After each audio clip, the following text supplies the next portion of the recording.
नमस्कार बच्चों। इस वीडियो में हम लोग मेथड व कंस्ट्रक्टर जो कि हमारा इकाई 2 का अगला टॉपिक है, इसको शुरू कर रहे हैं।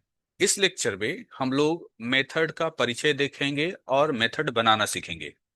सबसे पहले हम लोग ये जानते हैं कि जावा में मेथड क्या होते हैं। हालांकि हमने जावा में बहुत सारे प्रोग्राम्स कर रखे हैं और हमने कहीं ना कहीं बहुत सारे मेथड का इस्तेमाल किया है, लेकिन हो सकता है अब भी बहुत सारे लोगों को नहीं मालूम कि जावा में हमने कौन कौन से मेथड इस्तेमाल किए हैं। तो आइए सबसे पहले हम लोग जानते हैं कि जावा में मेथड क्या होते हैं। जावा में मेथड विभिन्न स्टेटमेंट के समूह होते हैं जो विशेष कार्य करते हैं। जावा में मेथड स्टेटमेंट का समूह होता है। अब समूह कैसे कहें, ये है आपका ब्रेसेस। यहां हमने कुछ कोड लिख दिया, ठीक है, system.out.println और कुछ लिखा यहाँ पर। इसके अलावा मान लीजिए हमने कोई एक और स्टेटमेंट भी लिख दिया, system.out.println, यहाँ भी कुछ लिखा। इस तरीके से बहुत सारे हम स्टेटमेंट लिख करके लास्ट में हम लोग यहाँ पर क्लोजिंग कर्ली ब्रेसेस लगाते हैं। ठीक है, तो ये पूरा क्या कहलाएगा, स्टेटमेंट का समूह कहलाएगा।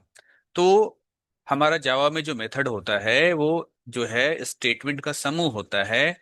और ये जो आपका स्टेटमेंट का समूह है ये एक विशेष कार्य को करते हैं। आगे बताया गया है कि कुछ मेथड परिणाम रिटर्न करते हैं जबकि कुछ नहीं करते हैं। तो जावा में कुछ ऐसे भी मेथड होंगे जो काम करने के बाद कुछ परिणाम रिटर्न करता है, कुछ रिजल्ट रिटर्न करता है, जबकि कुछ ऐसे भी मेथड होते हैं जो कुछ भी रिटर्न नहीं करते हैं। इसके अलावा मेथड एक इंटरफेस प्रदान करता है। ठीक है, मेथड एक इंटरफेस है जिसके उपयोग से हम दूसरी क्लास के ऑब्जेक्ट को एक्सेस कर सकते हैं। अगर हमारे पास दो क्लास हैं, ठीक है, दोनों क्लास के ऑब्जेक्ट होंगे। अगर हम लोग एक क्लास, है ना, एक क्लास से दूसरे क्लास के ऑब्जेक्ट को एक्सेस करना चाहते हैं, या कह सकते हैं एक ऑब्जेक्ट दूसरे ऑब्जेक्ट को एक्सेस करना चाहता है, तो इसके लिए मेथड हमारा एक इंटरफेस है या मेथड हमारा एक तरीका है। ठीक है, मेथड के जो है उपयोग से ही हम किसी दूसरी क्लास के ऑब्जेक्ट को एक्सेस कर सकते हैं। यहाँ मैंने जितने भी पॉइंट्स बताए हैं वे आपको धीरे धीरे समझ में आएगा। जैसे जैसे हम लोग इस लेक्चर में आगे बढ़ेंगे आपको मैं कोड दिखाऊंगा और कोड देखने के बाद आपको अच्छी तरीके से समझ में आ जाएगा कि मैंने ये तीन बातें क्या कही हैं। अगर एग्जाम में पूछा जाता है कि मेथड क्या होते हैं तो ये तीन पॉइंट आप लिख देना। आगे बताया गया है कि मेथड के प्रकार। मेथड जो होते हैं वो दो प्रकार के होते हैं। पहला है प्री डिफाइंड मेथड, जबकि दूसरा है user defined method. Pre defined method किसको कहते हैं, यहां बताया गया है कि जावा क्लास की लाइब्रेरी में, है ना, जावा क्लास की लाइब्रेरी में पहले से मौजूद मेथड होते हैं जिसे हम प्री डिफाइंड मेथड कहते हैं। इन मेथड को अपने जरूरत के हिसाब से सीधे कॉल यानी इस्तेमाल करते हैं। जैसे प्रिंट मेथड आपने जाना है, प्रिंट एलन मेथड आपने इस्तेमाल किया है, लेंथ मेथड होता है, रीड मेथड हमने इस्तेमाल किया है, रीड लाइन हमने मेथड इस्तेमाल किया है, इत्यादि। तो ये जितने भी मेथड हैं ये सारे मेथड जो हैं प्री डिफाइंड मेथड के उदाहरण हैं। और आपको बताया भी गया था, ठीक है, कि जितने भी ये सारे मेथड है सभी मेथड किसी ना किसी क्लास से संबंधित हैं। आगे बताया गया है कि ये सभी प्री डिफाइंड मेथड किसी ना किसी क्लास के अंदर परिभाषित किए गए हैं। अब यहाँ पर परिभाषित करने का मतलब ये हुआ कि ये मेथड क्या काम करेंगे, है ना, इसकी सारी कोडिंग, है ना, इसकी सारी कोडिंग उस संबंधित क्लास के अंदर दी गई होती हैं। ठीक है, तो ये हो गया आपका प्री डिफाइंड मेथड।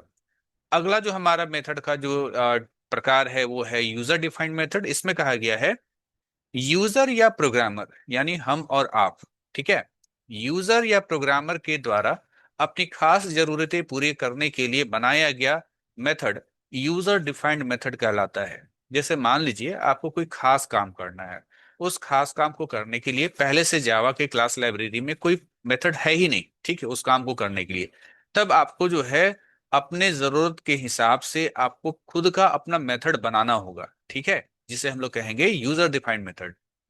इस मेथड की पूरी कोडिंग यूजर को खुद लिखना होता है और वो इस मेथड को कहीं भी कॉल करा सकता है।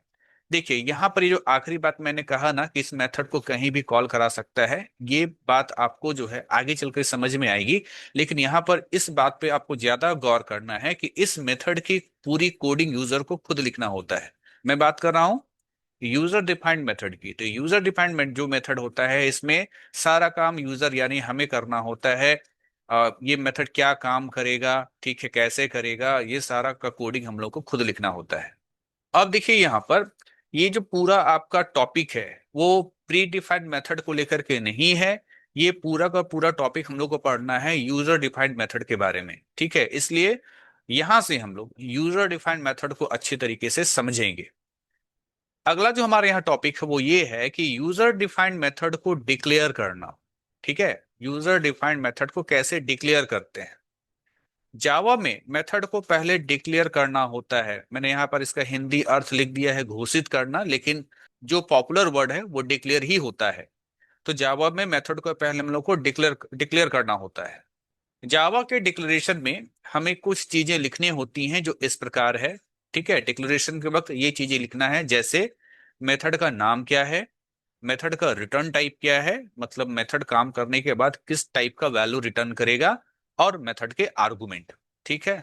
आर्गुमेंट का मतलब होता है कि मेथड को काम करने के लिए अगर कोई वैल्यू चाहिए, जो वैल्यू आप देते हैं उसको आर्गुमेंट कहते हैं।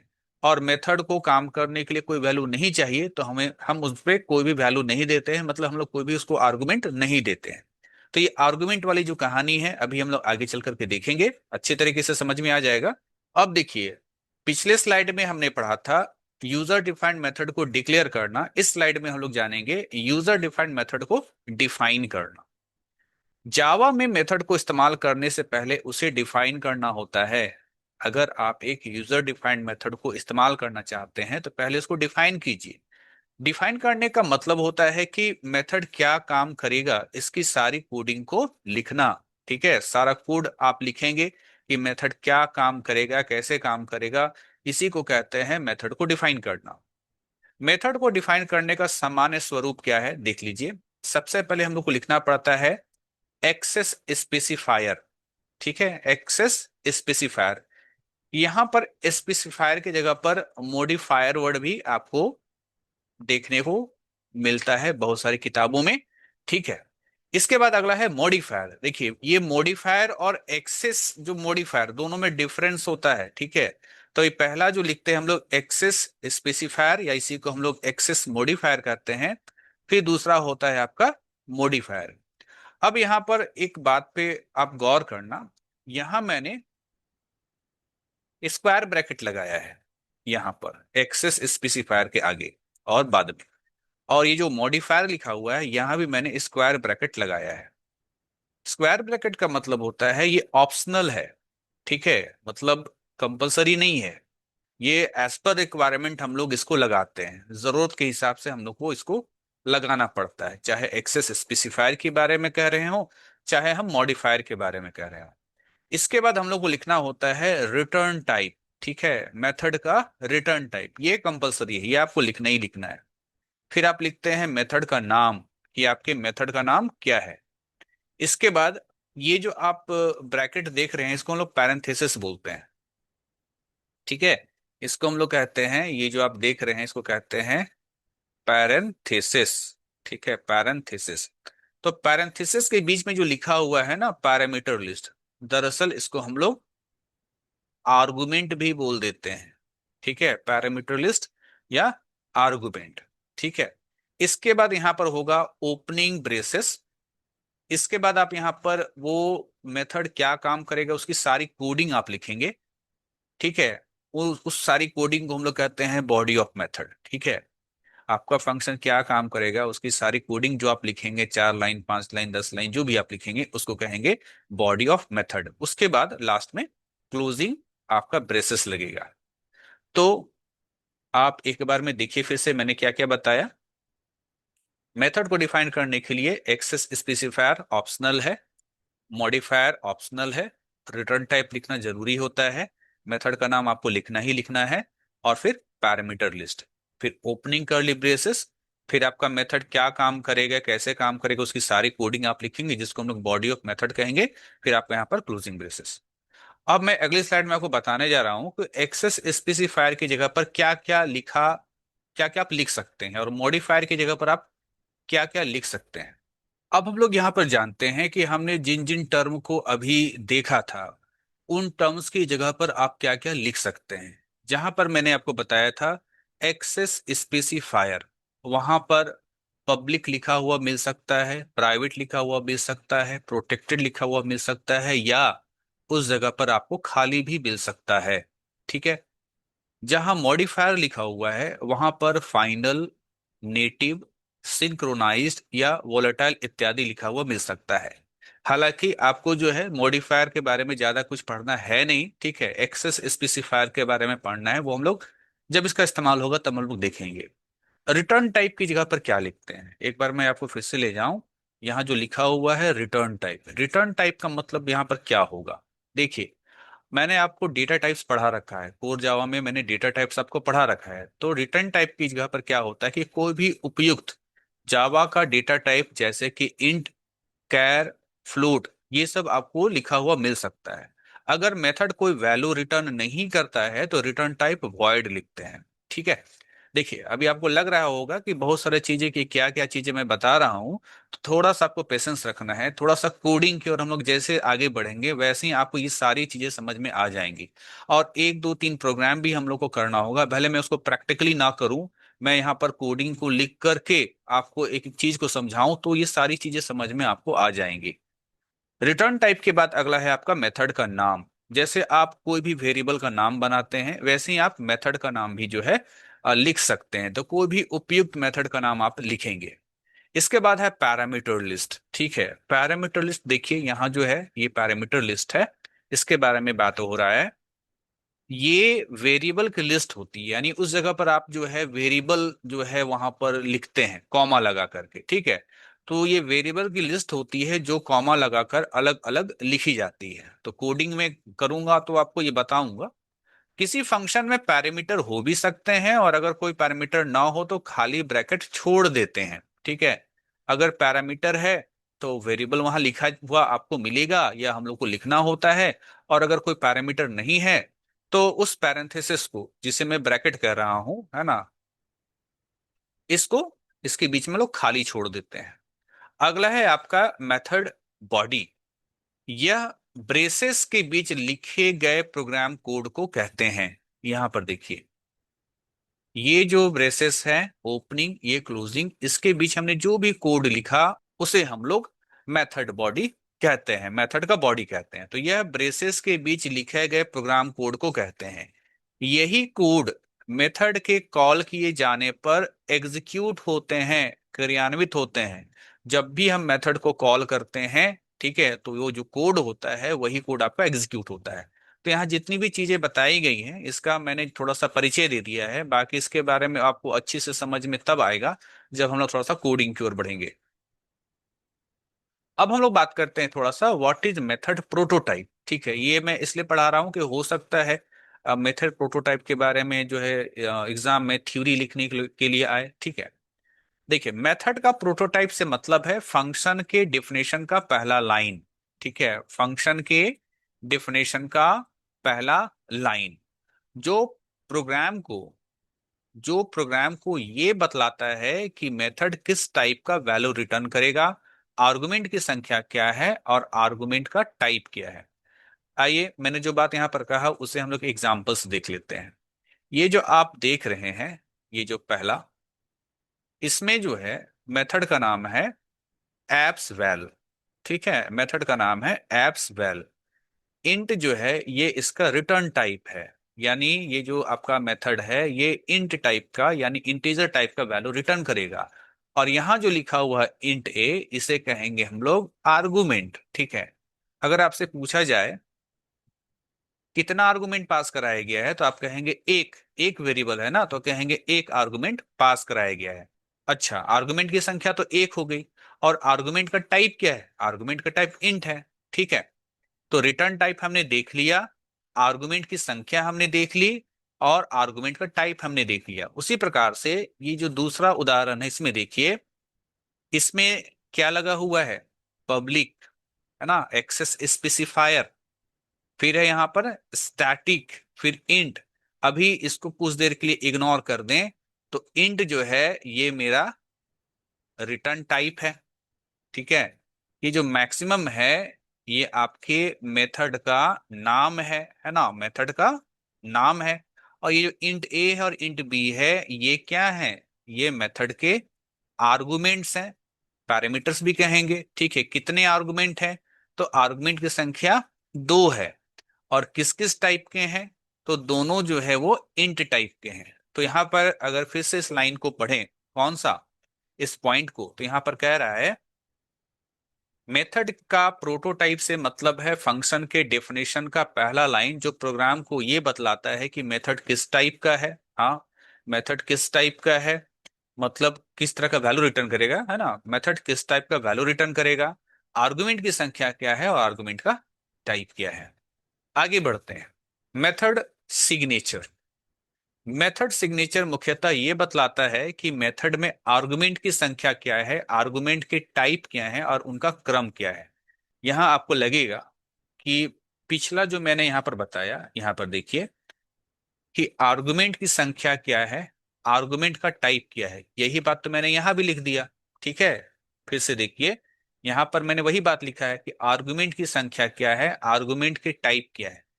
लेकिन एक चीज और यहां जुड़ गया है कि आर्गुमेंट का क्रम क्या है। साथ ही साथ मैंने मेथड सिग्नेचर में ये नहीं कहा कि मेथड का रिटर्न टाइप क्या है। जबकि आप यहां देखिए, मेथड के प्रोटोटाइप में मैंने बात किया था कि मेथड किस टाइप का वैल्यू रिटर्न करेगा। ये बात तो मैंने यहां पर नहीं कहा सिग्नेचर वाले टाइप, सिग्नेचर वाले जगह पर। तो देखिए, यह मेथड प्रोटोटाइप का एक हिस्सा होता है। मेथड का सिग्नेचर जो है मेथड प्रोटोटाइप का एक हिस्सा होता है। ये आपका मेथड का जो है प्रोटोटाइप है। इसमें अगर हम लोग बात करें, ये वाला हिस्सा, ठीक है, केवल ये वाला हिस्सा कि मेथड में आर्गुमेंट का टाइप क्या है और आर्गुमेंट की संख्या कितनी है। ठीक है, टाइप क्या है और आर्गुमेंट की संख्या कितनी है, इसी को हम लोग कहते थे मेथड का सिग्नेचर। तो आप देख रहे हैं ना कि इतना जो दूर है वो मेथड का क्या है, वो मेथड का सिग्नेचर है, सिग्नेचर है। ठीक है, यहां से यहां तक। जबकि ये पूरा क्या कहलाएगा, ये पूरा कहलाएगा आपका मेथड का प्रोटोटाइप। ये कहलाएगा मेथड का प्रोटोटाइप। तो कह सकते हैं कि मेथड सिग्नेचर जो होता है वो मेथड के प्रोटोटाइप का एक हिस्सा होता है। यही बात यहां पर तो लिखा है, यह मेथड प्रोटोटाइप का एक हिस्सा होता है। यानी मेथड का रिटर्न टाइप और मेथड का सिग्नेचर मिलकर के मेथड का प्रोटोटाइप बनाते हैं, ऐसे समझ लीजिए। मेरे पास मेथड का नाम है सम। इसमें हम दो इंटीजर आर्गुमेंट, इंटीजर टाइप का आर्गुमेंट पास कराने के बारे में बात कर रहे हैं। और इसका रिटर्न टाइप क्या है, इंट। तो देखिए, ये यहां से यहां तक जो है ये क्या है, ये रिटर्न टाइप है। और यहां से यहां जो है, यहां पर हम फंक्शन का नाम भी इंक्लूड करेंगे, है ना, यहां से यहां जो है ये आपका मेथड का सिग्नेचर है, मेथड का सिग्नेचर है। तो मेथड का सिग्नेचर प्लस रिटर्न टाइप मिलकर के क्या बनाता है, मेथड का प्रोटोटाइप बनाता है। पूरा का पूरा ये मेथड का प्रोटोटाइप है, जिसमें से रिटर्न टाइप को कहेंगे ये रिटर्न टाइप और बाकी इधर कहलाएगा मेथड का सिग्नेचर। तो मेथड का सिग्नेचर प्लस रिटर्न टाइप मिलकर बनता है मेथड का प्रोटोटाइप। अब हम लोग यहाँ पर देखिए, एक मैंने छोटा सा कोड लिखा है जिससे और भी चीजें क्लियर होंगी। यहाँ पर लिखा हुआ है आपका पब्लिक इंट सम इंट एक्स इंट वाई। यहाँ पर पब्लिक जो है वो एक्सेस स्पेसिफायर है। ठीक, इंट जो है वो आपका रिटर्न टाइप है, सम जो है वो मेथड का नाम है, int x comma int y ये पैरामीटर लिस्ट है। उसके बाद ओपनिंग ब्रेसेस क्लोजिंग ब्रेसेस, यहाँ 3 लाइन का कोड लिखा हुआ है, इसे कहेंगे मेथड का बॉडी। यहाँ याद रखना है जो एक्सेस स्पेसिफायर है, जो यहाँ लिखा हुआ है ना एक्सेस स्पेसिफायर, इसको हम लोग एक्सेस मॉडिफायर भी बोलते हैं, एक्सेस मॉडिफायर भी बोलते हैं। लेकिन अगर हम कहें केवल मॉडिफायर, तो मॉडिफायर अलग चीज होता है। जो मॉडिफायर होता है उसको कहते हैं नॉन एक्सेस मॉडिफायर। तो बहुत डिफरेंस है। अगर मैं यहाँ पर मॉडिफायर लिखूं, ठीक है, केवल मॉडिफायर लिखूं, तो यहाँ पर होता है मॉडिफायर की जगह पर फाइनल होता था। ठीक है, और भी चीजें होती थी। जबकि अगर मैं कहूं एक्सेस मॉडिफायर, एक्सेस मॉडिफायर, तो यहाँ पर होता था वही पब्लिक, है ना, प्राइवेट, है ना, और प्रोटेक्टेड। और एक्सेस मॉडिफायर को ही हम लोग एक्सेस स्पेसिफायर बोलते हैं। तो याद रखना है, मॉडिफायर अलग चीज होता है और एक्सेस मॉडिफायर अलग चीज होता है, ठीक है। तो ये कोड आपको समझ में आ गया होगा। इस वीडियो में फिलहाल इतना ही। जो हमारा नेक्स्ट वीडियो होगा उसमें हम लोग छोटी छोटी कोडिंग करेंगे मेथड की, जिससे आपको मेथड और अच्छे तरीके से समझ में आ जाएगा। इसके बाद हम लोग को पढ़ना रहेगा कंस्ट्रक्टर। कंस्ट्रक्टर भी एक खास तरह का मेथड ही होता है, लेकिन पहले आपको यहाँ पर मेथड समझना है। अगर आपने मेथड समझ लिया तो फिर कंस्ट्रक्टर समझना आसान हो जाएगा। इसके अलावा एक टॉपिक और हम लोग का होता है, वो है आपका मेथड का ओवरलोडिंग। ठीक है, तो पहले आप मेथड समझ लीजिए। तो अगला जो हमारा लेक्चर होगा उसमें हम लोग मेथड से संबंधित कुछ कोडिंग करेंगे, बहुत इंपॉर्टेंट वो लेक्चर होगा। उसको देखना समझना बहुत जरूरी होगा। तो बच्चों, मिलते हैं नेक्स्ट वीडियो में, तब तक के लिए धन्यवाद।